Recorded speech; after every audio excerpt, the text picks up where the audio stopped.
From Shibe Park in Philadelphia, we have Game 3 of the Pine Tar Baseball Great Teams Tournament National League Championship Series. How did we get here? First of all, check out Pine Tar Baseball at ttlbaseballgame.com, ttlbaseballgame.com. Let's look at the National League. The Phillies defeated the 65 Dodgers in the first round. The Expos defeated the 85 Cardinals in the first round. In round 2, the Phillies defeated the 86 Mets in 3 straight ball games to reach the NLCS. The Expos got themselves behind 2-0 to the 75 Cincinnati Reds, and then came storming back, winning the last 3 games, the last 2 of which were won at Riverfront Stadium. The 79 Expos won the series over the 75 Reds, 3-2. We're now in the National League Championship Series. Game 1, Rogers versus Bunning in Montreal. A 1-0 tilt won by the 1979 Montreal Expos. They took a 1-0 lead in the series. Then everybody flew to Philadelphia, to Shibe Park, and Chris Short took on Bill Lee in a matchup of a hard-throwing left-hander versus a soft-tossing left-hander, and the hard thrower won. Chris Short led the Phillies to a 7-1 victory in Game 2. That sets us up for Game 3. The series is tied at 1 game apiece. That's right, 1 game apiece. This is the last game in Philadelphia before we head back to Montreal for the last 2 for Games 4 and 5 if needed. These are best-of-5 game series. Both teams are so close to the World Series now, they can taste it. Let's give you the lineups. Starting with the visiting Montreal Expos. Leading off and playing second base, it's Rodney Scott. Batting second in left field, Warren Cromartie. Batting third in center field, Andre Dawson. Batting fourth and doing the catching, Gary Carter. Batting fifth and playing first base, Tony Perez. Batting sixth and playing third base, Larry Parrish. Batting seventh and playing right field, Ellis Valentine. Batting eighth and playing shortstop, Chris Spire.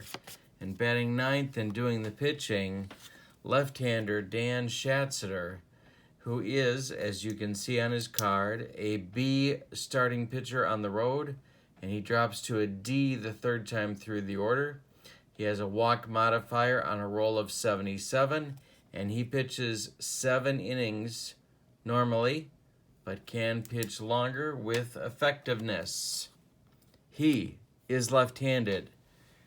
Dick Williams gambled on Bill Lee because he is left-handed, preferring the right-handed hitting lineup of the 64 Phillies. The 64 Phillies, for their part, are going with the same lineup as Game 2 that scored 7 runs. Tony Taylor leads off at second base. Johnny Callison bats second in right field. Richie Allen bats third at third base. Cookie Rojas bats fourth in left field. Tony Gonzalez bats fifth in center field. Vic Power bats sixth at first base. Gus Triandos bats seventh at catcher. Bobby Wine bats 8th at shortstop, and on the mound, a semi-surprise starter, it's youngster Rick Wise. At home, rated a D starter, third time through the lineup, he improves to a C.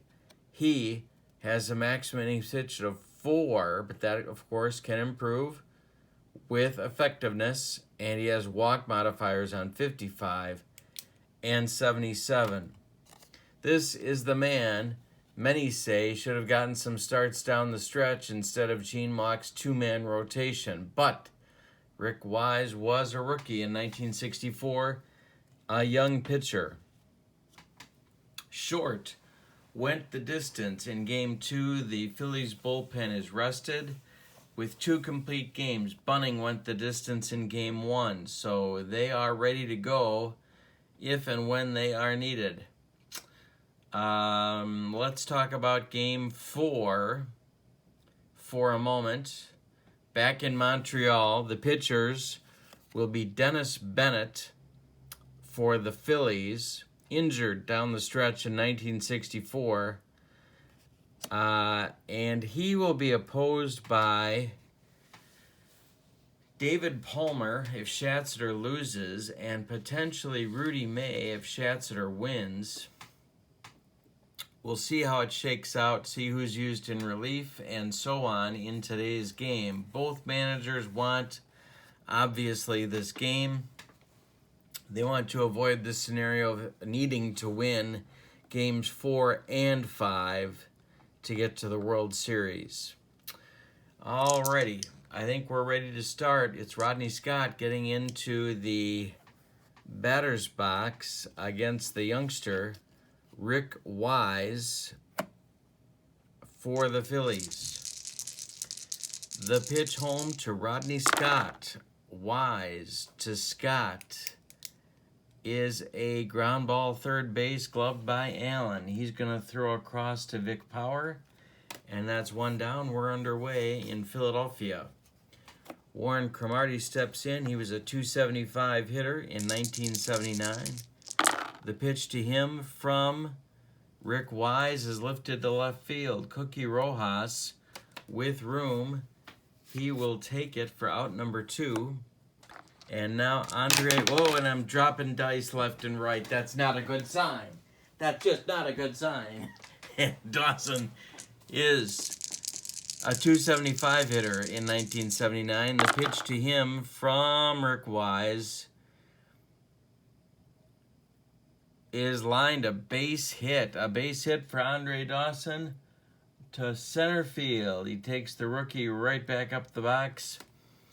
And I think we all know how painful that can be. Dawson gets to first base. He is a threat to steal.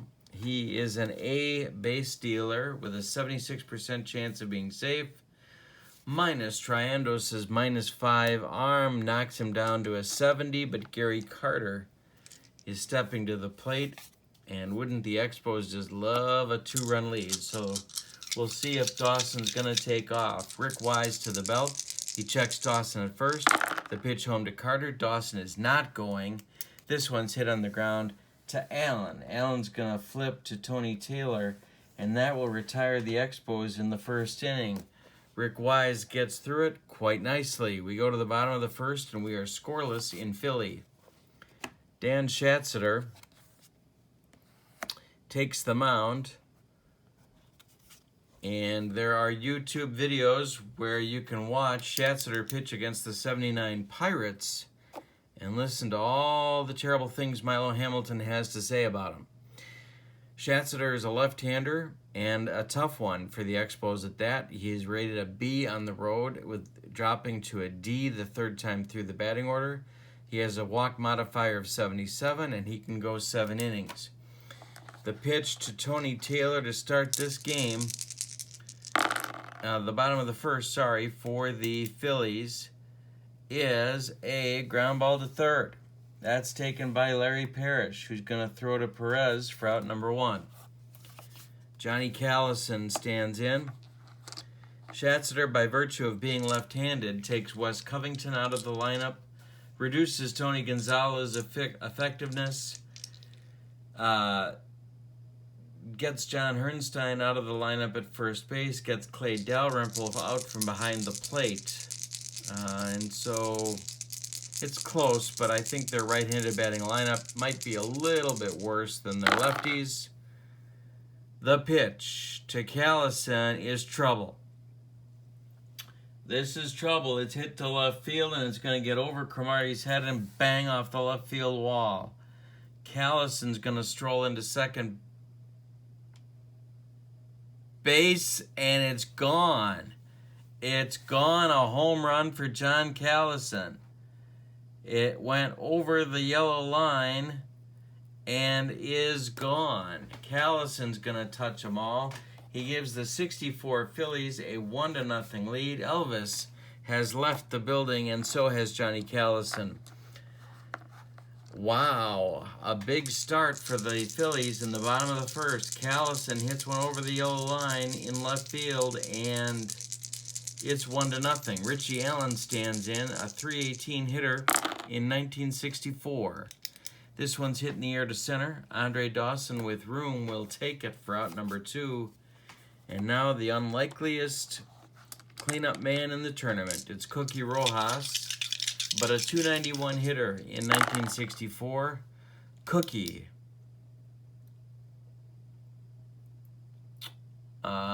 Hits one in the air to center, and this is going to be Dawson again.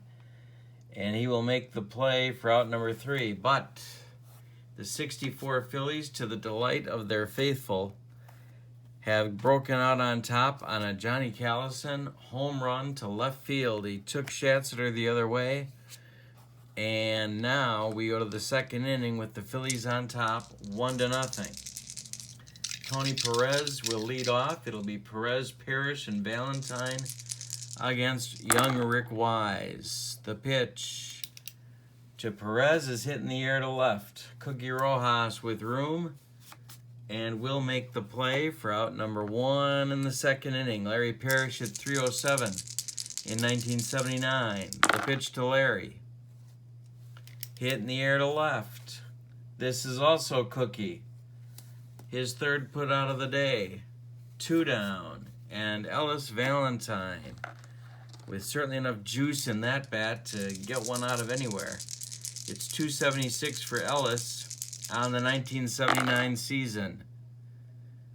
The pitch to him is hit in the air to center. Tony Gonzalez happily will pocket this one, and that will retire the Expos in inning number 2. We go to the bottom of the second. Phillies 1, Expos nothing in Game 3 of the NLCS. If you love the cards, you love the game, TTLBaseballGame.com is where you need to go for Pine Tar Baseball. Tony Gonzalez leads off against Schatzeder. And Tony hits one in the air to no place. He makes no contact at all. He strikes out for out number 1 against Schatzeder on a breaking ball. 1 man out, Vic Power, one of the heroes of Game 2. Vic Power, 3 hits, run scored, a ribby. Tempting to get Frank Thomas in the lineup today, but not after Power goes 3 for 4.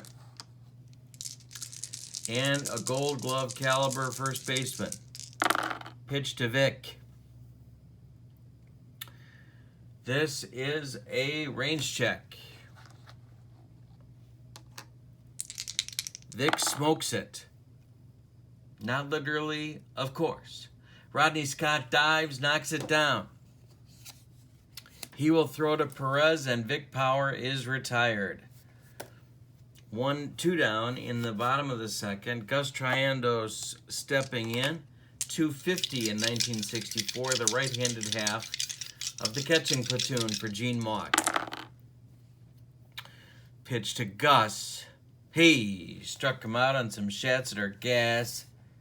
We have completed 2 innings, and it's Phillies 1, Expos nothing in Philadelphia. Game 3 of the NLCS. The series tied right now, 1 game apiece. 1-0 for the Expos in Game 1. 7-1 for the Phillies in Game 2. Chris Spire, Dan Schatzeder, and Rodney Scott are the batters in the top of the third for the Expos. Spire, ground ball to short, taken by Bobby Wine, who throws across to Vic Power for out number 1. Dan Schatzeder steps in now. Pretty decent hitter for a pitcher. See how he does against Wise. The pitch home. And this one's hit in the air. Gonzalez is going to be on the run. Tony Gonzalez does get there for the out. 2 down in the third for Montreal. And Rodney Scott, second baseman, switch hitter. 0 for 1 on the day. Only 238 on the 1979 season, and I don't know why I'm leading him off, but Dick Williams did, and I guess that's good enough for me. 4 right now. This one's hit in the air to left field. Cookie Rojas with yet another chance. Gloves it for out number 3 in the third. Rick Wise is exceeding expectations, which is probably the kiss of death right there. We go to the bottom of the third. The 64 Phillies on top. 1-0 over the 1979 Expos in Game 3 of the NLCS. Bobby Wine stands in. 2-12 in the 1964 season for Bobby. This one hit on the ground to third. Parrish gloves it and will throw to Perez for out number 1. In the bottom of the third, Rick Wise. We said Schatzeder was a good hitting pitcher. Rick Wise, in 1964, not a good hitting pitcher, although he was a good hitting pitcher later in his career. The pitch to Wise. He strikes out in some Schatzeder heat. Can't catch up to that. And with 2 outs, it's Tony Taylor, the leadoff batter and second baseman for the Phillies. Facing Schatzeder. This one is a ground ball to third, gloved by Parrish. He's going to throw to Perez, and that will retire the Phillies in the third. 3 up, 3 down for Schatzeder. Except for the home run, they're matching each other pitch for pitch. We go to the fourth. It's the Phillies 1, the Expos nothing.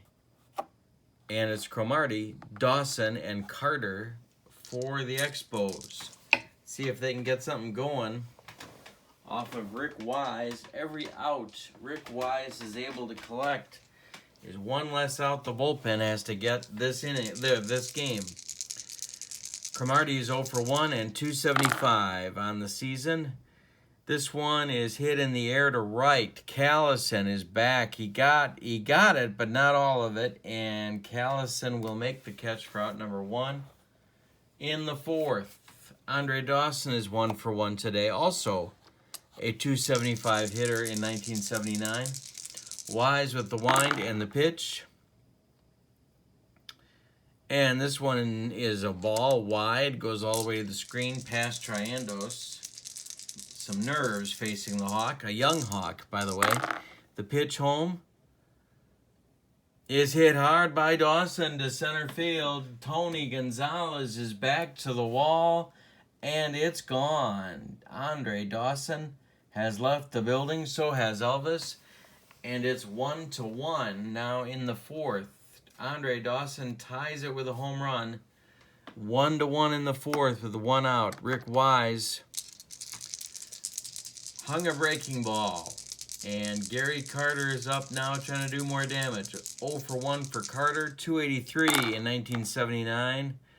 This one is ball 4. The youngster is rattled perhaps.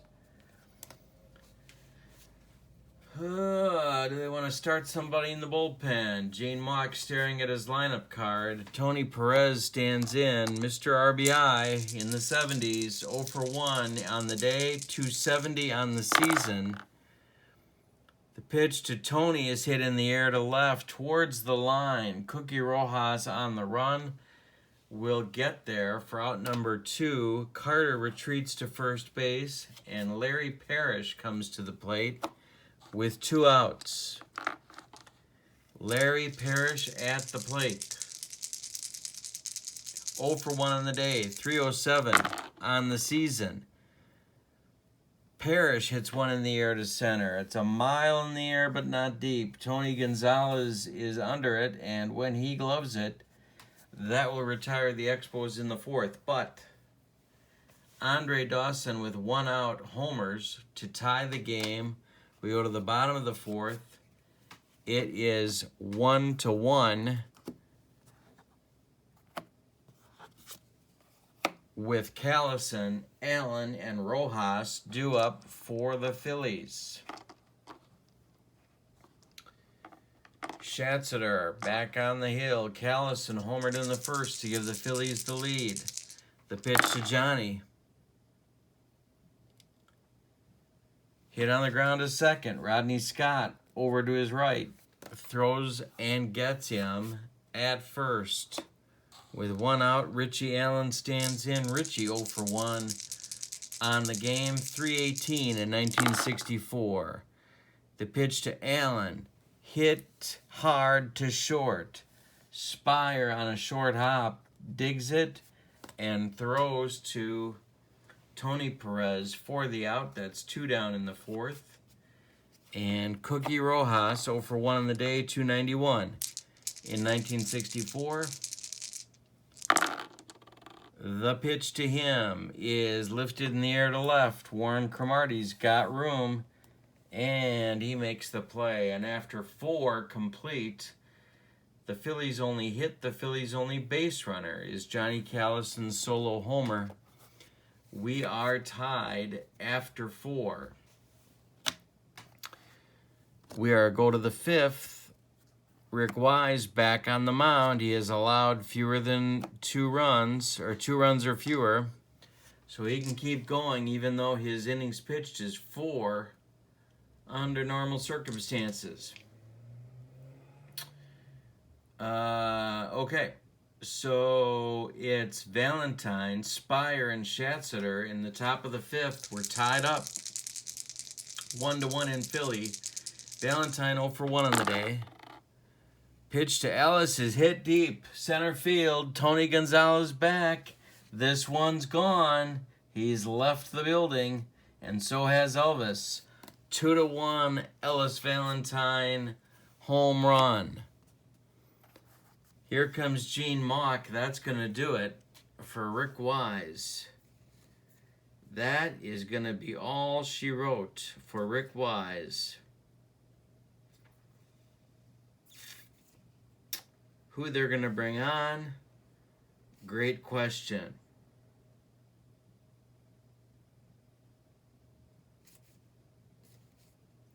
It's going to be... oh, boy.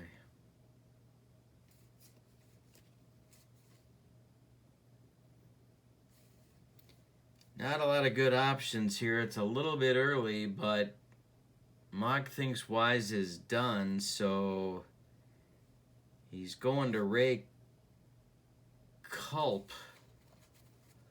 Ray Culp, injured near the end of the 64 season, I believe in August. Culp went down and did not return. Rick Wise, his numbers on the day: 4 innings, 4+ innings, 3 hits, 2 homers, 2 runs, both earned, no walks, no strikeouts, and he leaves with the chance to be the loser. Culp, as you can see, an E pitcher, can go 2 innings in relief, has walk modifiers 55 to 60 and 77. Control trouble for Culp in 64. Later, of course, a pretty effective starting pitcher for a number of years for the Red Sox and some other teams. Spire and the Phillies. Spire 0 for 1 on the day, 227 on the season. And here comes Culp coming home. To Spire, it's a ground ball second. Tony Taylor will flip to power, and that's 1 down. In the 5th, Dan Schatzeder steps in. He's 0 for 1 on the day, left-handed batter. Pitch from Culp. Schatzeder strikes out on some Culp gas. And Rodney Scott with 2 outs and nobody on, looking to get something started so he can use that speed he's got. 0 for 2 on the day for the Expos leadoff man. He walks Rodney Scott, and that's exactly what the Expos wanted. Triandos is a -5. Scott is an A base stealer. Warren Cromartie stands in. Left-handed batter. Warren's 0 for 2 on the day. He takes the pitch. There goes Scott, the stolen base.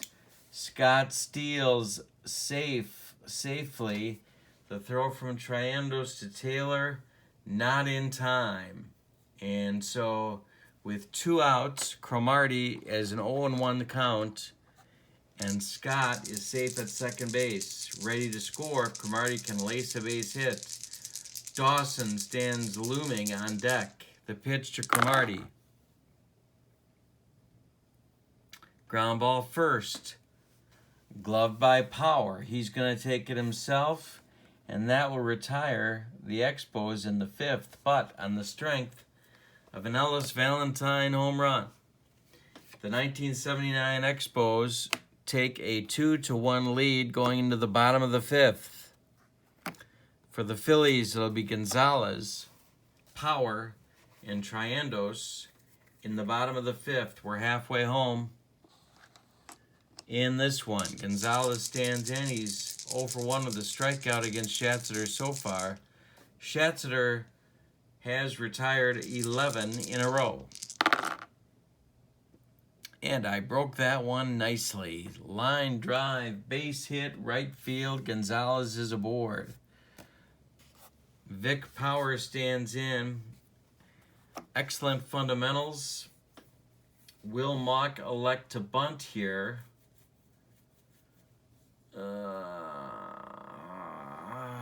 Let's see what we can do.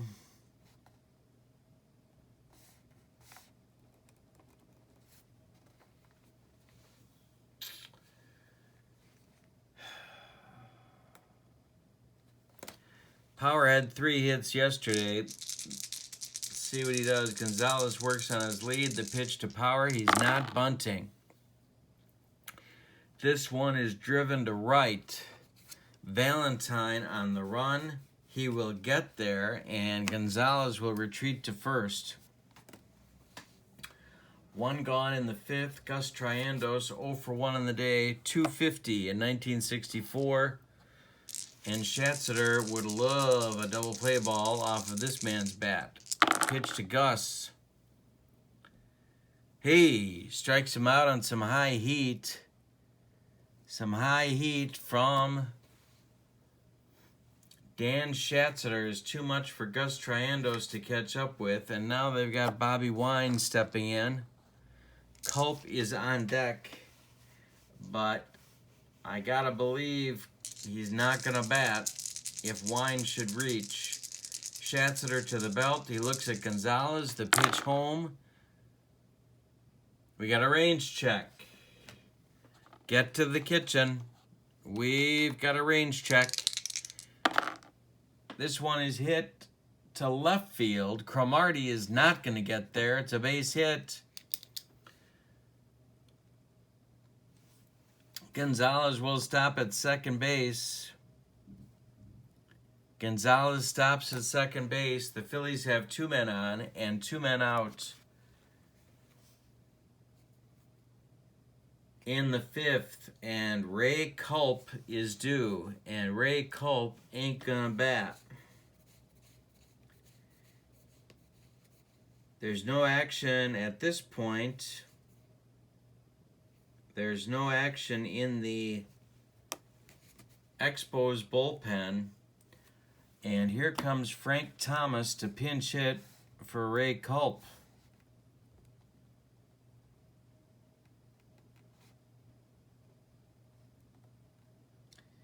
Thomas and Richie Allen, of course, had the unfortunate incident in 1964. But he's in there now to pinch hit. He had 271 for the Phillies and Braves. I believe the Phillies got him from the Braves, if I'm not mistaken.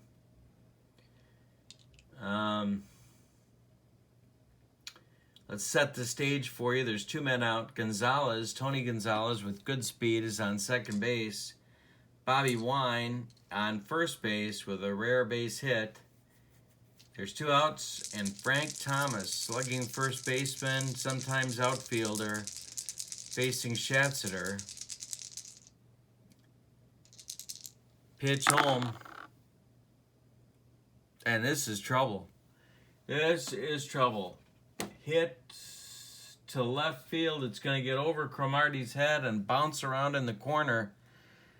That's going to score Gonzalez with the tying run. Here comes Bobby Wine around third base. He will be waived and head home, checking Cromartie's arm. Average hits, he throws to Spire with the relay. And Spire whirls and throws home to Carter. Here comes Bobby Wine, and he's safe. A 2-run double for Frank Thomas scores Gonzalez and Wine, clearing the bases. Thomas staggers all the way to second base, and the Phillies lead 3-2.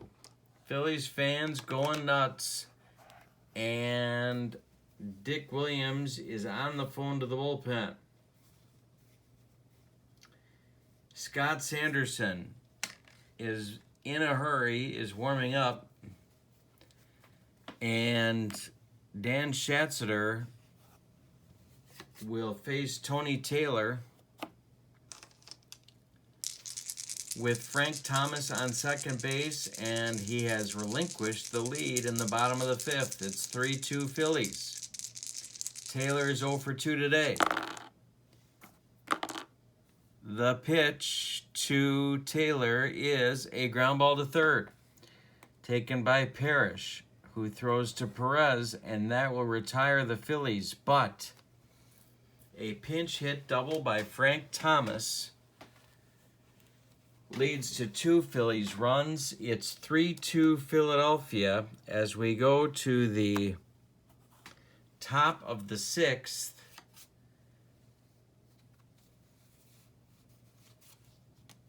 Phillies had the lead, let it get away, and now they got it back.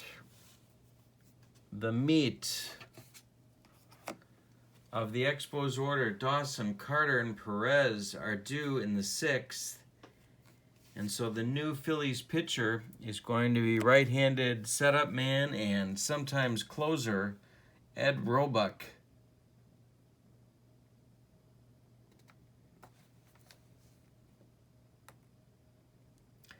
Give you Culp's numbers on the 5th inning. Thomas pinch hit for Culp, and Roebuck will bat in the 9th spot of the batting order. Culp pitched 1 inning. He struck out 1, he walked 1. No runs, no home runs, no hits. And stands to win it if the Phillies hold this lead. All right, so it's Andre Dawson, 2 for 2 with a solo homer back in the 4th. We're in the top of the 6th. The Expos trail by a run in the all-important Game 3 of the NLCS, tied at 1 game apiece right now. Ed Roebuck, say a few things about him. You may know him from the Brooklyn Dodgers. He's an A-plus pitcher in 1964 at home. He has a walk modifier on 77 and a maximum innings pitched of 1. He got himself into 62 games in 1964. Sometimes the closer, sometimes the setup man for Jack Baldwin. Be careful how you say that, and say it with a smile on your face. Ed Roebuck to Andre Dawson. This one hit on the ground to short. Bobby Wine gloves it and throws to Vic Power. 1 down. Gary Carter is 0 for 1 with a walk on the day. 283 in 1979.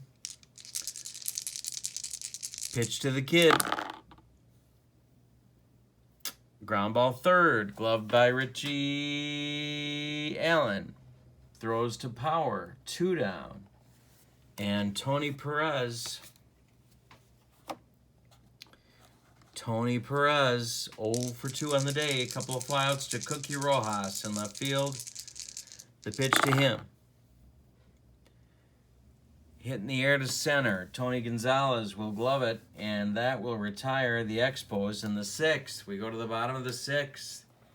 3-2 Phillies. We got a tense one. We got a tense game 3 going on at Scheib. Schatzeder back on the hill. Johnny Callison, Richie Allen, Cookie Rojas in the bottom of the 6th for the Phillies. Callison, 1 for 2 on the day with a homer. The pitch from Schatzeder. Ground ball second. Rodney Scott gloves it and throws to Perez. That's 1 down. Richie Allen is 0 for 2 today after a pretty big day yesterday. 2 for 5, a 2-run homer, a triple, and another run scored, a pair of runs scored in the day. But no hits today. He's 0 for 2. Nobody on in the 6th. There's 1 man out. Richie Allen facing Schatzeder. The pitch to Richie is drilled, and that's to left field. That's going to rattle around in the corner and give Cromartie some problems, as Allen will take second with a 1-out double off of Dan Schatzeder. Cookie Rojas, the cleanup man for the Phillies today, 0 for 2. Allen on second base. Chance to score on a single. Do they want to go to Sanderson? Sanderson is ready.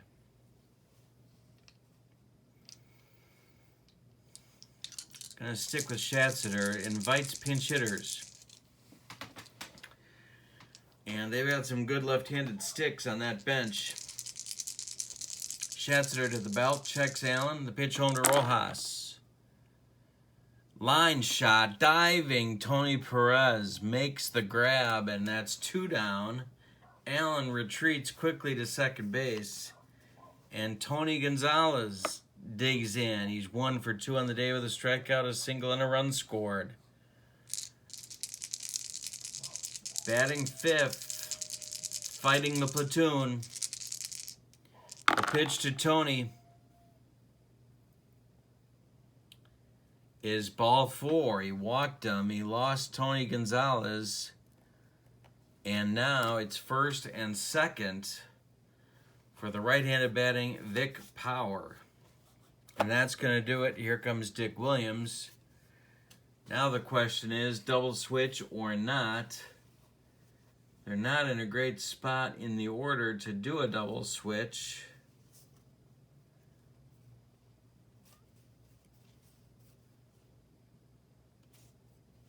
So they're not gonna. It's gonna be Sanderson coming on to face Vic Power, who's got that tremendous glove, and so pinch hitting for him is not very tempting at the moment. Let's give you Schatzeder's numbers. 5 2/3 innings. He allowed 5 hits. He walked 1. He struck out 4. He allowed 3 runs so far. They're all earned. And he stands to be the loser if the score stays the same. Vic Power is 0 for 2 today. 239 in 1964. But that glove and the fact that they burned Frank Thomas last inning as a pinch hitter, they're going to leave Power into bat off Sanderson. Sanderson, let's talk about him for a minute before we roll. He's a C pitcher on the road, 55 to 60 and 77 strikeout modifier, and he can go 2 innings, but he's due up 4th in the 7th, so it may not come to that. Vic Power is in there. For the Phillies, Richie Allen is at second. Tony Gonzalez is at first, so there's good speed on the base pass, but there are 2 outs. The pitch from Sanderson to Power. is hit in the air to center. Andre Dawson is over, and he will make the catch. That will retire the Phillies in the 6th. Sanderson does his job. We go to the top of the 7th. We will have a new pitcher for the Phillies. Roebuck did his inning, and so he is gone. It's going to be the little left-hander, Bobby Shantz,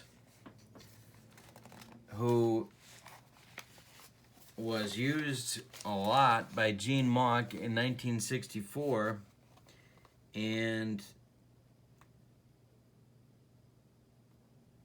maybe overused considering his age and experience. But he didn't have a lot of good options either. I don't know, you don't want to hear me editorialize about this, but I think Gene Mauch gets a bad rap for 64. Richie Allen said in an interview I read that the 64 Phillies overachieved to get where they were. I'm more inclined to buy that, although here they are in the tournament doing very, very well. So I don't know where that leaves me, but I thought I'd share that with you. Anyway, Bobby Shantz is in. He is an A pitcher at home. He has no strikeout or walk modifiers, and he has max innings pitched of 2. He is on to face some right-handed, hairy-chested sluggers, Larry Parrish, Ellis Valentine, and then the diminutive Chris Spire. The pitch to Parrish is a line drive, base hit, left field. Parrish is aboard. Larry Parrish is aboard as the tying run for Montreal. Now Dick Williams has a strategic decision to make, and because Valentine is a good bunter, but he can also mash, especially lefties. What are they going to do? Parrish takes his lead off first base. There's nobody out. Valentine is 1 for 2 on the day. The pitch to Ellis is a line drive, base hit, right field. Drops in front of Callison. Parrish is going to go all the way to third base, and the Expos have runners at the corners in the 7th. Chris Spire comes to the plate. He is 0 for 2 on the day and a horrible bunter in 1979. The Phillies are going to play the infield in, and Shantz is going to try and get Spire to strike out and maybe get out of this, or try and get out of this. Sanderson standing in the on-deck circle, but even his mom wouldn't let him hit in this situation, so just a question of who's going to bat for him. Spire is in there, first and third, tying run at third base, nobody out, top of the 7th. The pitch from Shantz to Spire, grounded to short.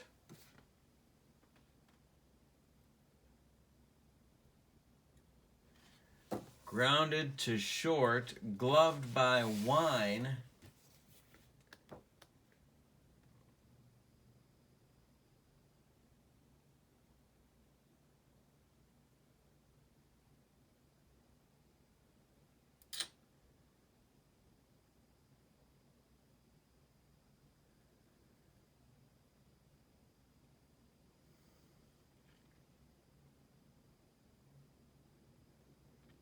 Gloved by Wine.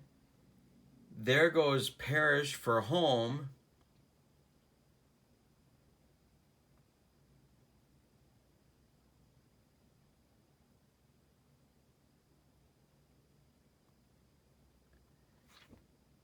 There goes Parrish for home. Wine is throwing home.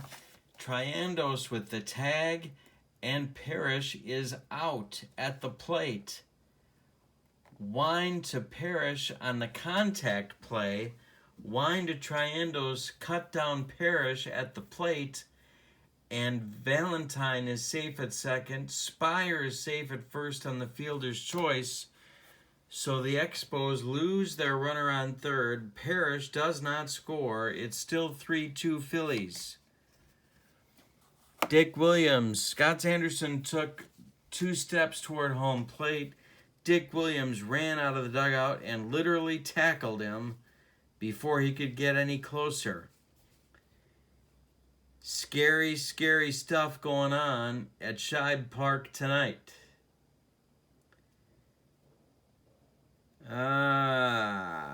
Okay, it's going to be Dave Cash, the backup second baseman, former Pirate, former Philly, pinch hitting for Sanderson here in the 7th.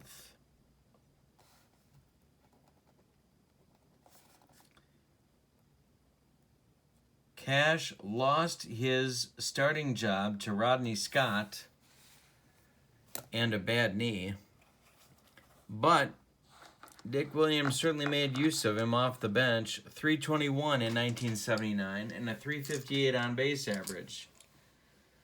Rodney Scott, speaking of the devil, is on deck, and so let's reset here. Parrish led off the inning, singled. Ellis Valentine singled into third. With men at the corners, Chris Spire hit a ground ball to shortstop Bobby Wine. The infield was in. Wine came home with the throw and cut down Parrish at the plate. The runners were safe. Valentine now at second. Spire now at first. Dave Cash wants to drive in the tying run. The Expos trail by 1. There's 1 out. Shantz is in a jam, but has a chance to get out of it if he can get Cash to hit it on the ground. The pitch home to Cash. Hit in the air to left. Cookie Rojas on the run toward the line. He will make the catch. Valentine retreats to second base, and Rodney Scott will come up with 2 outs and 2 on.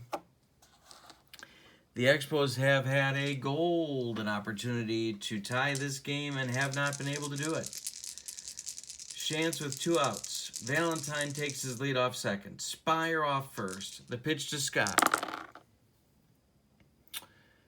And all of a sudden we got trouble.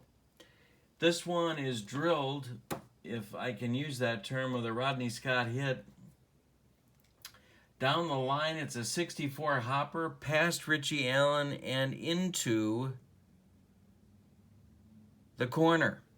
It's into the corner. Ellis Valentine is going to score from second base. Chris Spire is going to get to third, and are they going to wave him? Yes, they are.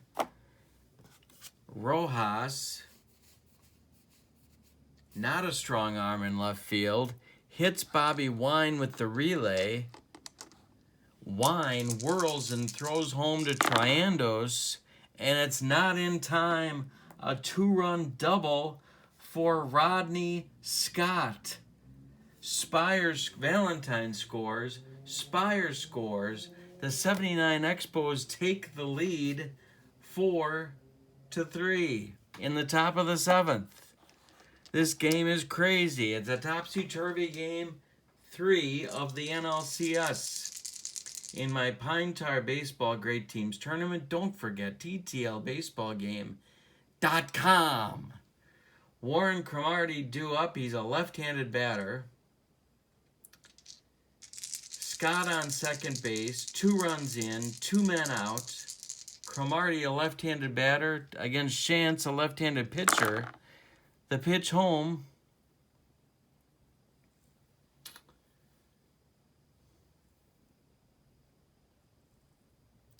is hit in the A.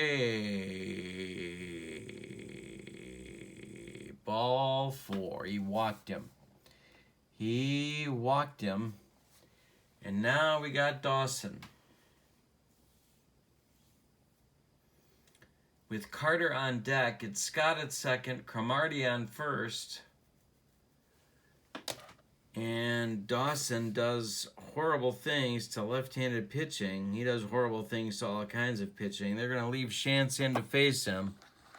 Can Bobby get out of this with just the 1-run deficit? Dawson's 2 for 3 with a solo homer back in the 4th. Scott takes his lead off second. Cromartie takes his lead off first. The pitch home. In the air to center, Tony Gonzalez back to the wall, and he's got it for out number 3. That retires the Expos in the 7th, but they score 2 on 3 hits, and they leave 2. The score now, as we get up to stretch them out, 79 Expos 4, 64 Phillies 3, and we have a new pitcher coming on for the Expos.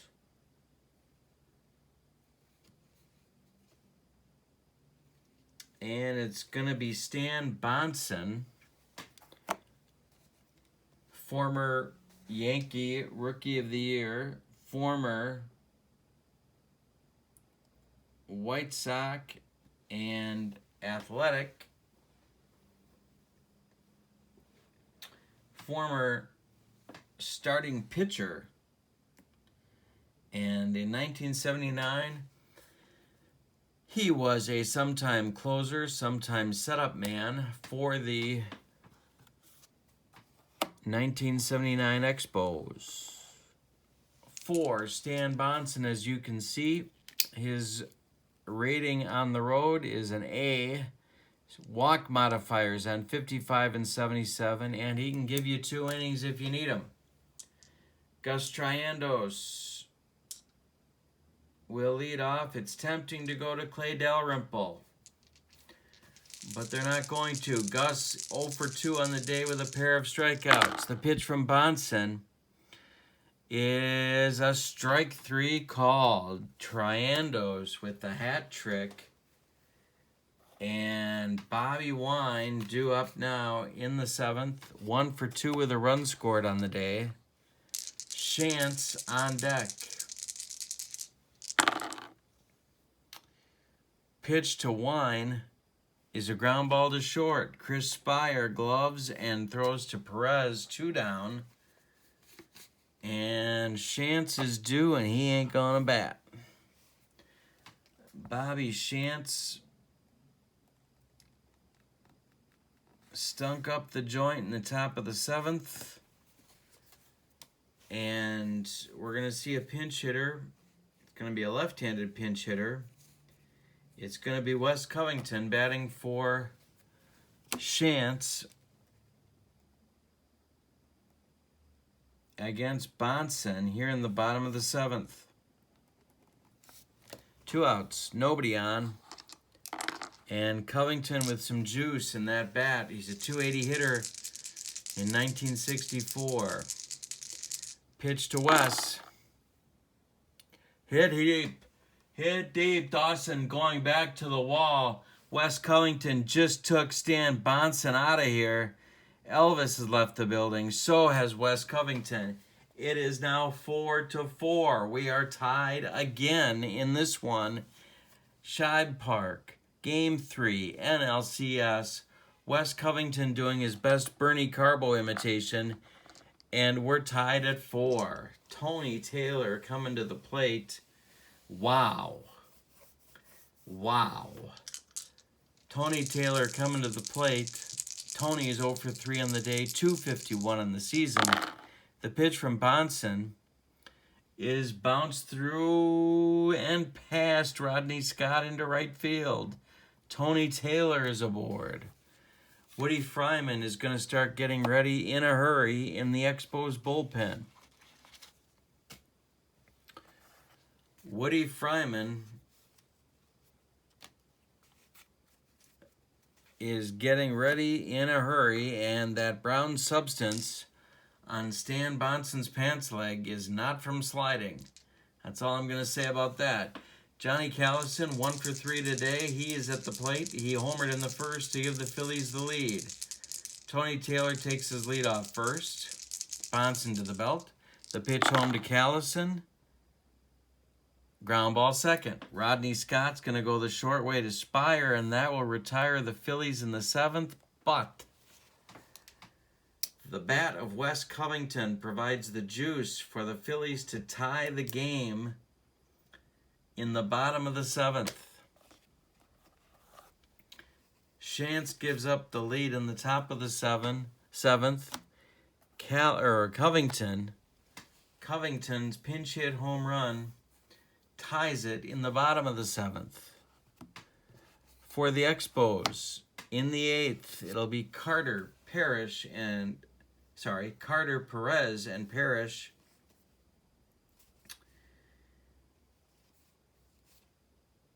And the pitching options for the Phillies get worse and worse and worse and worse.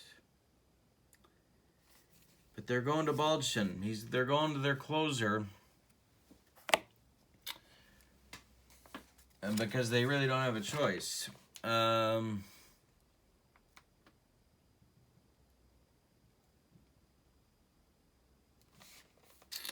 Give you the numbers on the extremely ineffective Bobby Shantz. Pitched 1 inning, allowed 3 hits, 1 walk, no strikeouts, 2 runs, both earned, no homers. He is off the hook for the loss thanks to the pinch hit home run by Wes Covington in the bottom of the 7th. We're tied at 4 with 2 innings to play in Game 3 of the NLCS. Jack Baldwin, be careful how you say that and say it with a smile on your face.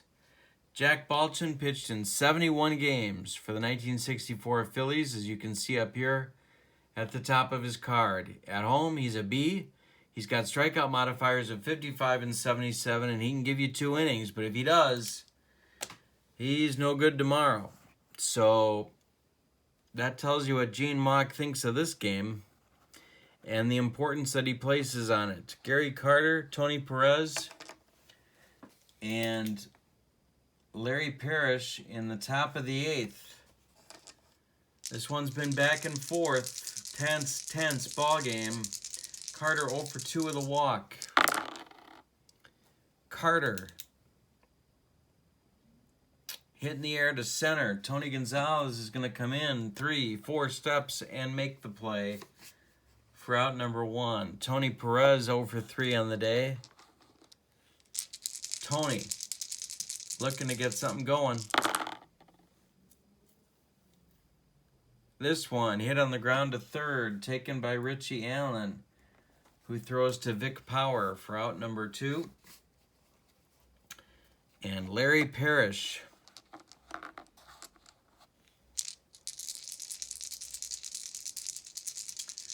Larry Parrish, 2 outs, nobody on, 1 for 3 today, thrown out at the home on the contact play in the top of the 7th. Parrish hits a ground ball to second, taken by Tony Taylor on a hop. He flips to Power, and that retires the side in the 8th. Baldwin dispatches the 79 Expos 1-2-3. But now it's Allen, Rojas, and Gonzalez for the Phillies. Stan Bonson coming back out. Woody Fryman, Elias Sosa throwing in the Expos bullpen. It's the bottom of the 8th. Richie Allen, 1964 Rookie of the Year, 1 for 3 on the day with a double. Richie hits one in the air to left, and Cromartie will take it for out number 1. Cookie Rojas, he's a scrappy one. Are they going to let him bat?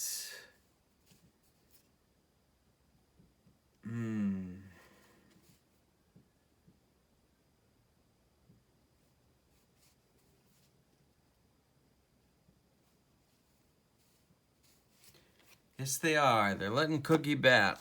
Might be a mistake, but they're letting him do it. 0 for 3. The pitch from Bonson to Cookie. Hit in the air to center. Andre Dawson in a few. He'll make the play for out number 2. Tony Gonzalez coming up. Left-handed hitting center fielder. Here comes Dick Williams. That's going to do it for Bonson. And Woody Fryman is going to get the nod in the bottom of the 8th with 2 outs. Try and hold the Phillies where they are. Bonson goes 1 2/3 innings. 2 hits, 1 run. It was earned. no walks, 1 strikeout, 1 home run for Stan Bonson. Woody Fryman comes on, as you can see, an A-plus pitcher on the road. Strikeout modifiers of 55 and 77, and he can give you 1 inning at this point in his very impressive and lengthy career. Pitching with an arthritic elbow, which I gotta believe did not feel good. Gonzalez stands in. He's 1 for 2 with a walk, a strikeout, and a run scored for the Phillies on the day. They will not pinch hit for him. The pitch to Tony. And Tony Gonzalez comes through with a base hit up the middle. He's aboard. A single for Gonzalez, and Vic Power is due.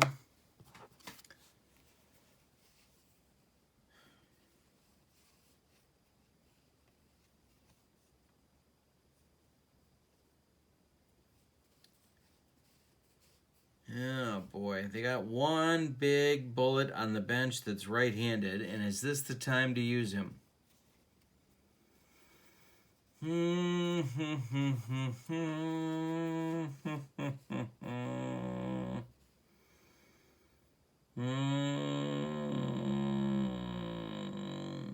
No, it's not. Vic Power's gonna bat. Gonzalez is on first. Powers 0 for 3 today, had 3 hits yesterday. Fryman to the very impressive belt. And let's just say he can do a lot of damage to a buffet in 1979. The pitch to Power from Fryman with Gonzalez on first. We have a rare play. We have our first rare play in a while. See what happens. We have Gonzalez on base. 89. Oh my God. Woody Fryman picks Gonzalez off first base, and that retires the side. Wow. Vic Power left with the bat on his shoulder as Fryman and his arthritic elbow give Tony Gonzalez more than he can handle with a pickoff move to first. That will retire the side in the 8th. We're going to the 9th. The score, Philadelphia 4, Montreal 4, and 3 outs to go. In the top of the 9th for the Expos, it's Valentine, Spire, and then the pitcher spot, Fryman.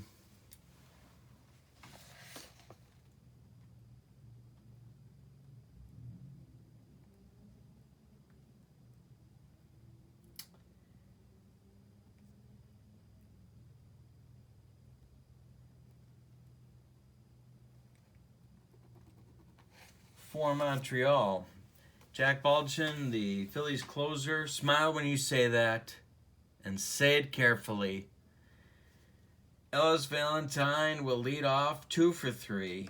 A solo homer, another single, 2 runs scored, 1 ribby. He's had a big day. If he takes Baldwin out of here, maybe even a bigger day. Elias Sosa is warming in the Expos bullpen. He should be ready for the bottom of the 9th. The pitch to Valentine. He struck him out, and he just gave Milo Hamilton even more to complain about. 1 gone in the 9th for the Expos. Spire is due. He's 0 for 3 with a run scored on the day. See who they come up with for a pinch hitter, because they ain't going to be Chris Spire. It's going to be Jerry White. Jerry White coming up for the Expos, batting for Spire in the 9th.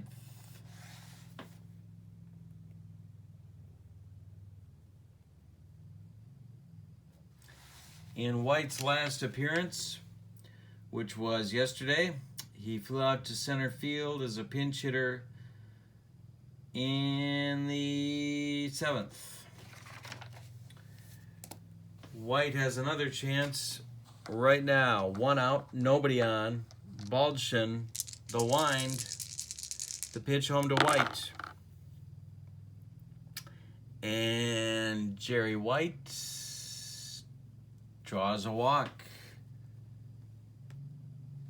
White is aboard with a walk. And he's not slow. I wouldn't call him fast, but I wouldn't call him slow. See what they want to do now. 74% chance on the steal. And here comes Rusty Staub. Dick Williams knows that the Phillies don't have a left-hander in their bullpen anymore. Chance is used up, so the coast is clear for Rusty Staub to do some pinch hitting. And he's going to bat for Woody Fryman right now in the ninth.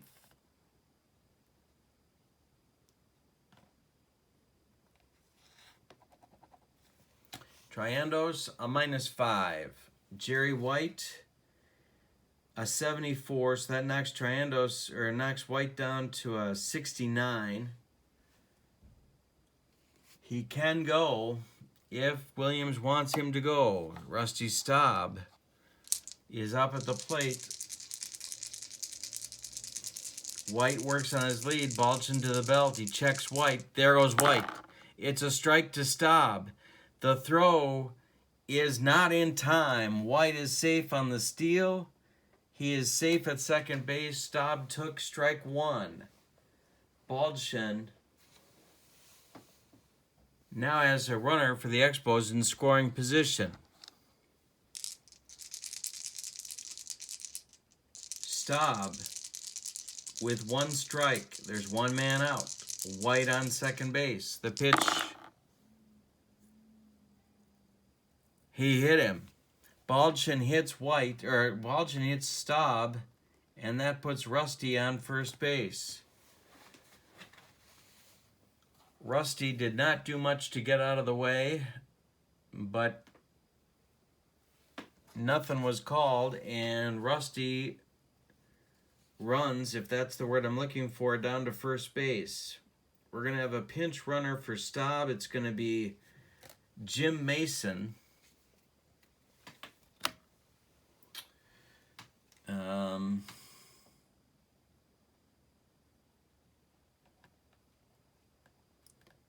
Jim Mason, the backup infielder, one of them for the Expos in 79, likes to go around singing songs like We Just Disagree and see if he can fool anybody into thinking he's Dave Mason.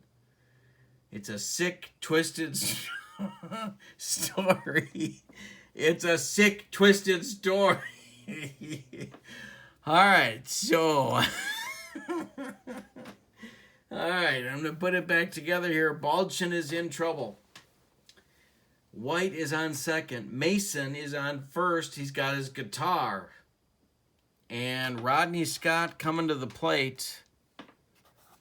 Do they want to hit for Rodney Scott? They don't have another second baseman, I don't think. No, they don't. And Spire's out of the game anyway.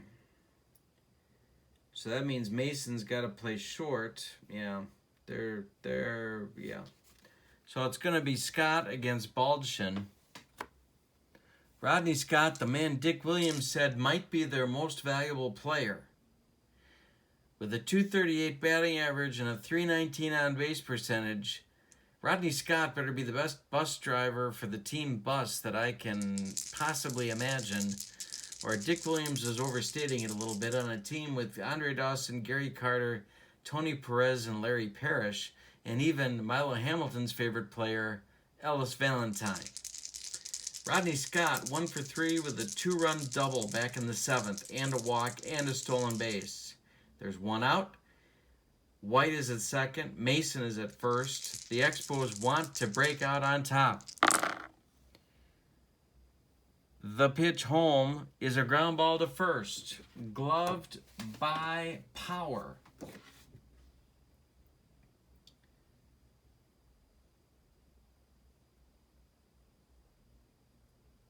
Power is going to go to Wine for one. The return throw to get Scott is not in time. Rodney's speed beats that out. They retire Mason at second base, but White gets to third. So with 2 outs, there are now men at the corners for Montreal. Jerry White at third base, Rodney Scott at first base, and Warren Cromartie coming to the plate.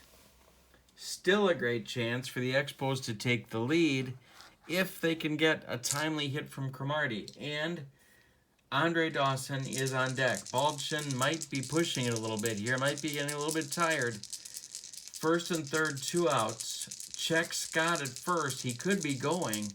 The pitch home to Cromartie. Scott is not going. This is hit in the air to right field. Johnny Callison drifting back, but has room, and that retires the Expos in the 9th. We're going to the bottom of the 9th. We're going to the bottom of the 9th inning with the score 4-4 in Philadelphia. Excuse me. So, what is happening here with the lineup? Warren Cromartie is going to come out. Elias Sosa is going to come in the game to pitch. He will bat in the number 2 spot. Cromartie is out. Jerry White will take over for Cromartie in left field and, of course, stay in the number 8 spot. Jim Mason, who has been persuaded by Dick Williams to put his guitar away and stop pretending that he's a singer-songwriter and try and play some decent shortstop for once in his life, is going to play shortstop for Spire and stay in the number 9 spot, of course. All right, now the Phillies are going to try and win this game in walk-off fashion. They have Vic Power, Gus Triandos, and Bobby Wine. They are a combined 1 for 9 on the ball game. Elias Sosa is going to try and force a 10th inning. Elias is an A-plus pitcher on the road. He was their closer for most of 1979 and a pretty tough customer. He has a walk modifier on 77 and can go 2 innings pitched if needed. Vic Power is due. Baldwin is done in more ways than one. Stick a fork in him. And it's Power, Triandos, and Wine due for the Phillies. So it ain't going to be Power. Johnny Briggs is the left-handed pinch hitter, is going to bat for Power to lead off the bottom of the 9th against Sosa. Briggs hit .258 in 1964, mostly in bench duty, although he did play some center field. The pitch to Johnny. Sosa walks him. He walks the leadoff batter, and Briggs is aboard. Triandos, who has the hat trick going, 3 at-bats, 3 strikeouts, is due. See how the Phillies want to play this.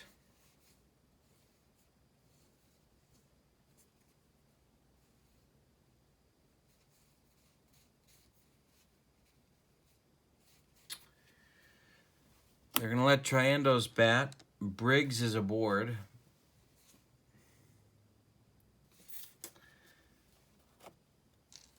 Sosa to the belt. He checks Briggs. The pitch home to Gus. He squares to bunt. He does not get it down successfully. Gus Triandos bunts it hard. Right back to Sosa. Sosa spins and throws to Jim Mason covering second, and Mason trips on the return throw.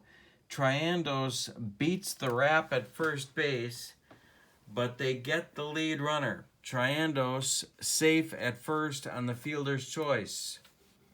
Philly's going to get another Ruben Amaro is going to run for Triandos at first.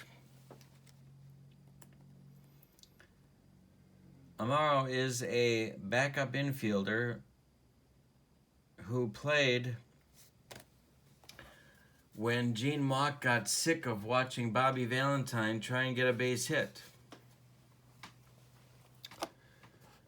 All right, so now, I'm sorry, not Bobby Valentine, Bobby Wine.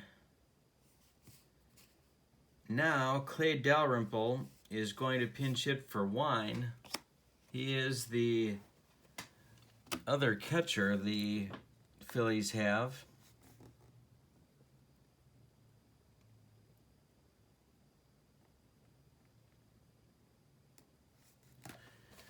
Dalrymple hit .238, but has some pop in his bat and will take a walk. And so Sosa's got to be a little bit careful. Elias to the belt. Amaro takes his lead at first base. The pitch to Clay. There's one man out. Hit on the ground to second. Scott to Mason. Mason falls down. Again, he trips on second base. Dalrymple beats the rap at first base. He is safe there with a fielder's choice. And now it's Jack Baldwin. Phillies have two men left on their bench. They've got Alex Johnson. They've got John Hernstein. They're going to use Johnson.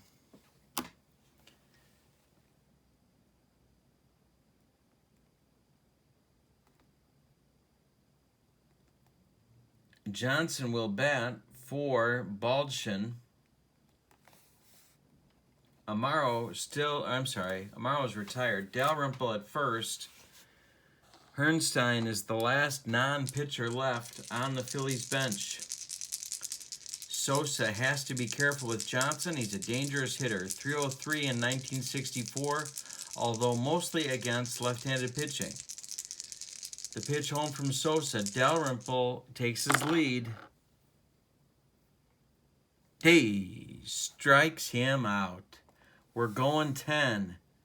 We're going 10 innings. The Phillies fail to score. And Sosa does his job in the ninth. So Amaro will be the shortstop in the top of the 10th. Dalrymple will be the catcher in the top of the 10th. Johnny Briggs will play first base in the top of the 10th. Alex Johnson will not play anymore today. And the new pitcher who will be batting in the number 9 spot, oh my goodness gracious, it's going to be John Boozer.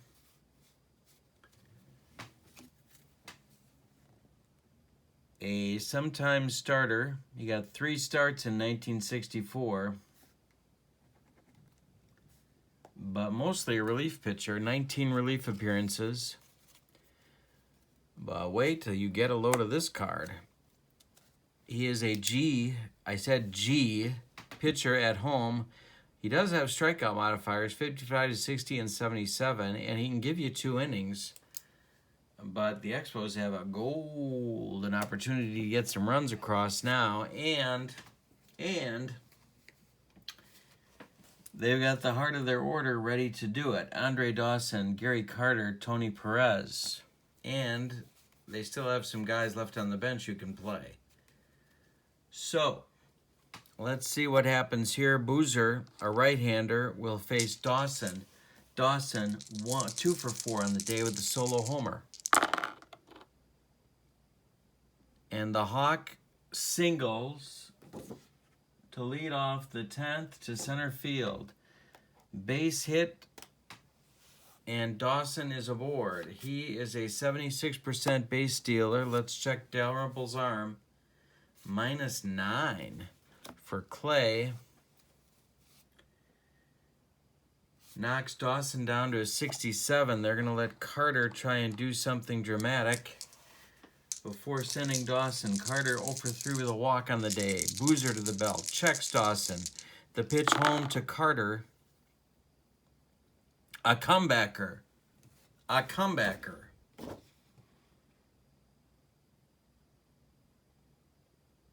Oh my God, he throws to Amaro, and all they can get is one because Carter, hustling down the line, beats the Rap at first.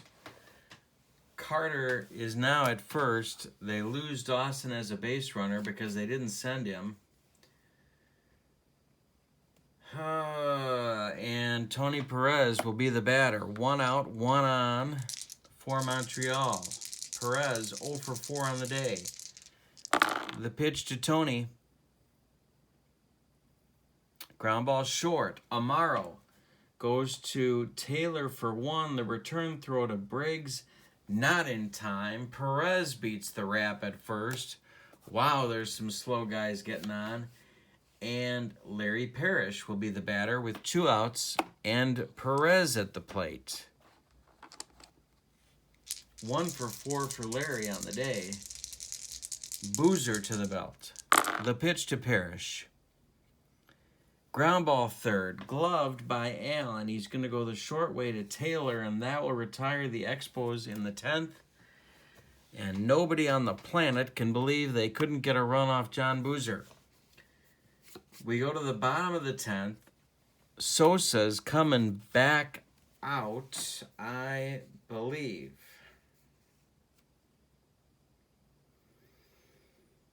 But they could go Rudy May right here.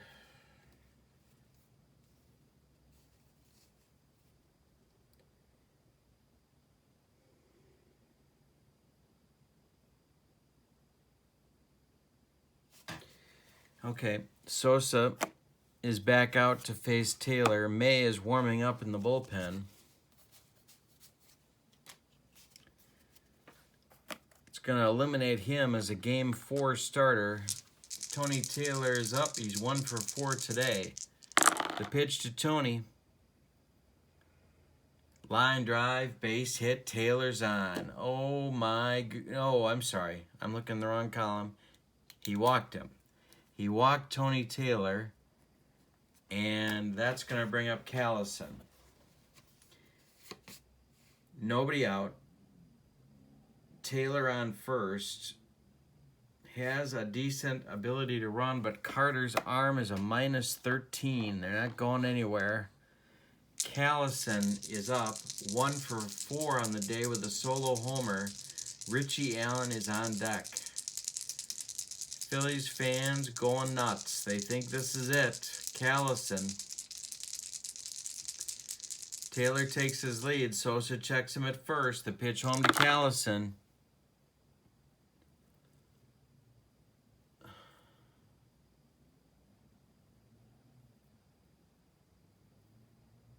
He hit him.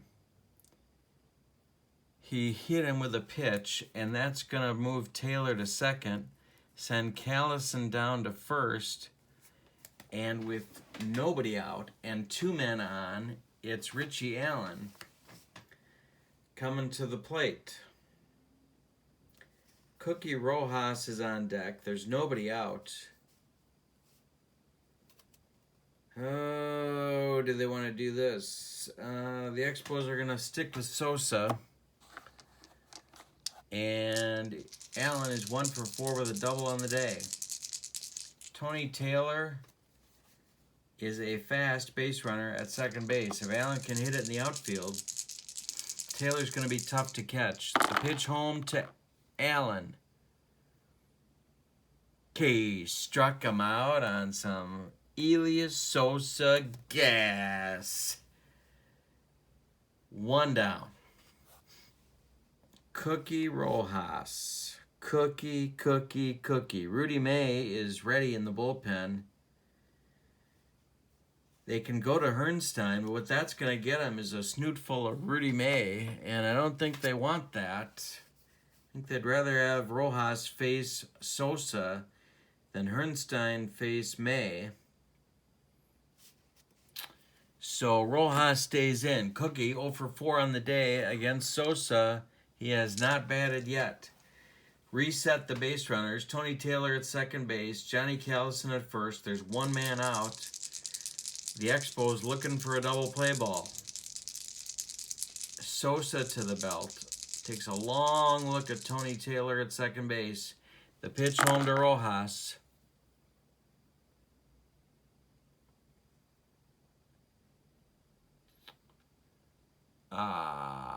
Struck him out. Cookie goes down swinging, and that's going to do it for Sosa. Dick Williams can't watch anymore.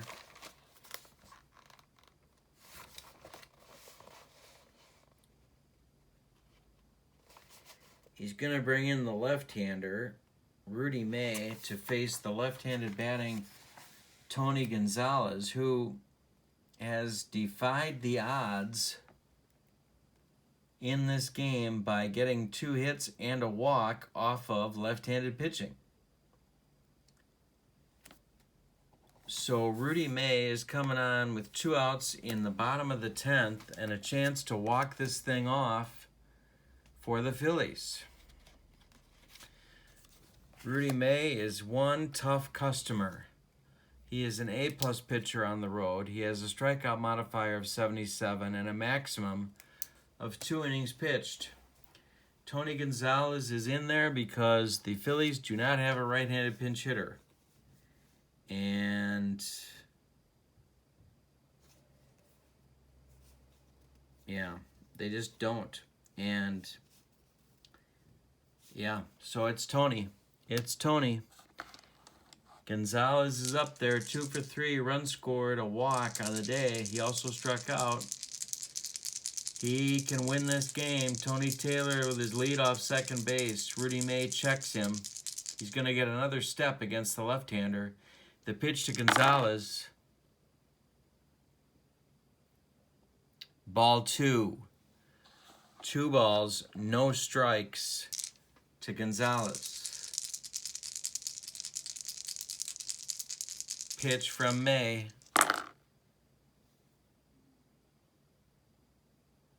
It's a line drive. It's a range check. Get to the kitchen. It's a range check. It's hit at White. It gets down, and here comes Tony Taylor. Here comes Tony Taylor around third. There's going to be a play at the plate. Jerry White with the throw. His arm is weak. The throw to Carter from White is not in time. Tony Taylor is safe on the liner from Gonzalez that White couldn't get to. And the Phillies win in the bottom of the 10th, a walk-off 5-4 thrilling victory. Wow. Wow. Let's reset the bottom of the 10th for you. Tony Taylor led off with a walk. Johnny Callison was hit by a pitch by Elias Sosa. Richie Allen, who could have walked it off, struck out. Cookie Rojas, who could have walked it off, struck out. Tony Gonzalez, facing the new pitcher Rudy May, took 2 balls and no strikes, and the next pitch he singled to left. It dropped in front of White, who could not get there. And around third came Tony Taylor. White gloved it and threw to Carter, but not in time. Taylor was safe sliding, and the Phillies take Game 3. This one was amazing. Let's try and put together the line score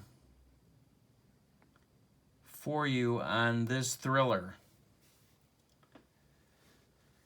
For the victorious 1964 Phillies, 5 runs on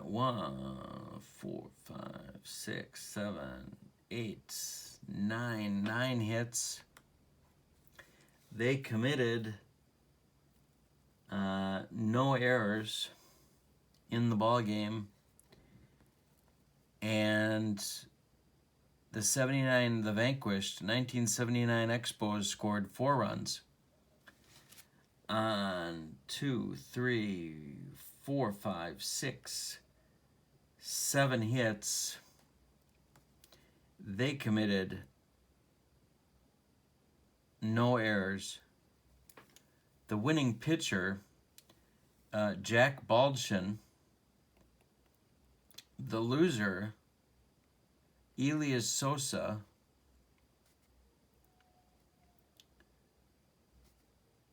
The game-winning hit, a walk-off single by center fielder Tony Gonzalez with his 3rd hit of the day against left-handed pitching, the very pitching he was said not to be able to hit.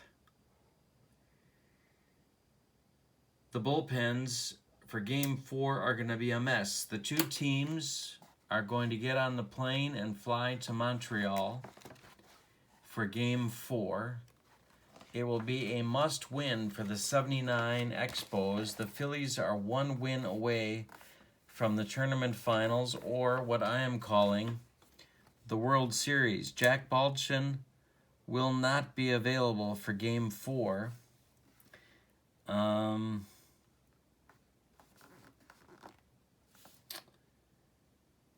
Everybody else should be available for both teams. The starting pitchers will be David Palmer for the Expos and Dennis Bennett for the Phillies. What a series this has been. We've had 2 one-run games, one taken by the Expos and one taken by the Phillies. So Game 1 in Montreal was won by the Expos 1-0. Game 2 was won in Philadelphia by the Phillies 7-1. And Game 3 in the bottom of the 10th won by the Phillies 5-4. The Battle of the Cinderellas continues. Absolutely amazing. I hope you're enjoying this. I hope you enjoy Pine Tar Baseball, ttlbaseballgame.com. Tomorrow will be Game 3 of the ALCS, featuring the pitching of Jim Catfish Hunter for the 74 Oakland A's against the homestanding 1980 Kansas City Royals and one of their aces, left-hander Larry Gura. These games are unbelievable. You guys have to buy these cards. You have to run a tournament. These teams are awesome. They're evenly matched. The games are on the edge of your seat. Unbelievable. Thank you so much for joining me. My name's Kurt Berglund. Please check out Pine Tar Baseball at ttlbaseballgame.com. Please comment, click like, and subscribe to my channel. My name's Kurt Berglund. I hope you join me tomorrow for the American League Championship Series Game number 3. Have a wonderful evening. So long, everybody.